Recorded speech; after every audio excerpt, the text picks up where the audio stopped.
بسم اللہ الرحمن الرحیم۔ السلام علیکم ورحمۃ اللہ وبرکاتہ۔ کورونا کی وجہ سے دنیا سہمی سمٹی ہوئی ہے۔ کاروباری طبقات پر اس اسرار جو مرتب ہوئے ہیں اور ہو رہے ہیں وہ ہم سب کے سامنے ہیں۔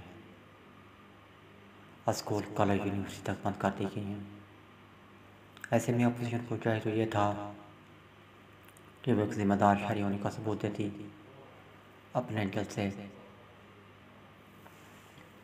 منسوخ مؤخر کرتی تھی، لیکن اپوزیشن بضد ہے کہ وہ لاہور میں جلسہ کرے گی۔ میری معلومات کے مطابق اپوزیشن نے لاہور جلسے کے لیے 80 کروڑ پیسے زائد کی رقم جمع کر لی ہے۔ ہر باشعور پاکستانی یہ بات بخوبی جانتا ہے کہ اس رقم سے فسادات کروائے جائیں گے، نگاہ مشتی ہوگی۔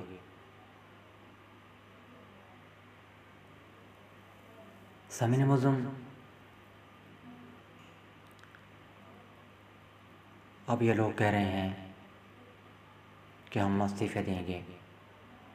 آپ میری بات لکھ لیں، یہ کسی صورت بھی استعفے نہیں دیں گے۔ ان کو بھی پتہ ہے کہ ہم اگر استعفے دیں گے تو ہماری جگہ پر کوئی اور آ جائے گا۔ سامعین معظم، یہ لوگ اگر مخلص ہوتے تو یہ اپنے جلسے کے روز مؤخر کر دیتے۔ یہ مخلص ہرگز نہیں ہے۔ سامعین معظم، یہ بھانت بھانت کی بولیاں بولنے والے ایک دوسرے کے بھی مخلص نہیں ہیں، سب کو اپنی پڑی ہوئی ہے۔ سامعین معظم، نواز کچھ اور کہتا ہے، شہباز اور کچھ کہتا ہے۔ نواز کہتا ہے کہ جلاؤ کراؤ کی سیاست کی جائے، شہباز کہتا ہے واپسی کا راستہ بھی رکھا جائے۔ سامعین معظم، یہ لوگ ماضی میں ایک دوسرے کے بارے میں کیا کہتے آئے ہیں، کس طرح کی باتیں کرتے آئے ہیں، ایک دوسرے کو کس طرح کے القابات سے نوازتے آئے ہیں، یہ سب کچھ ریکارڈ پر موجود ہے۔ سامعین معظم،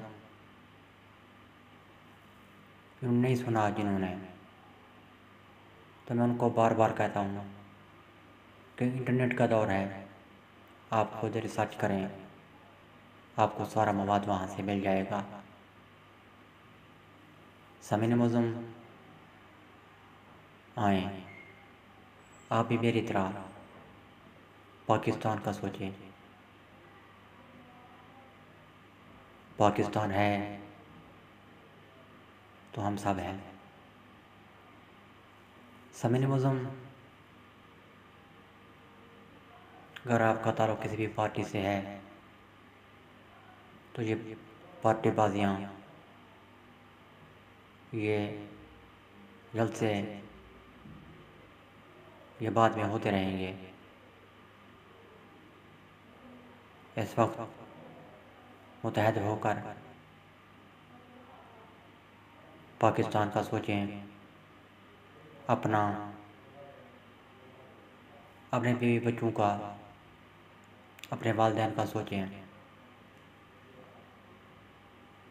کسی صورت بھی جلسے جلوس میں نہ جائیں۔ یہ وقت ہجوم میں جانے کا نہیں ہے، ہجوم سے بچنے کا ہے۔ سامعین معظم، میں امید کرتا ہوں کہ آپ بھی میری طرح ملک و قوم کا، اپنے خاندان کا سوچیں گے۔ اللہ حافظ۔ پاکستان زندہ باد۔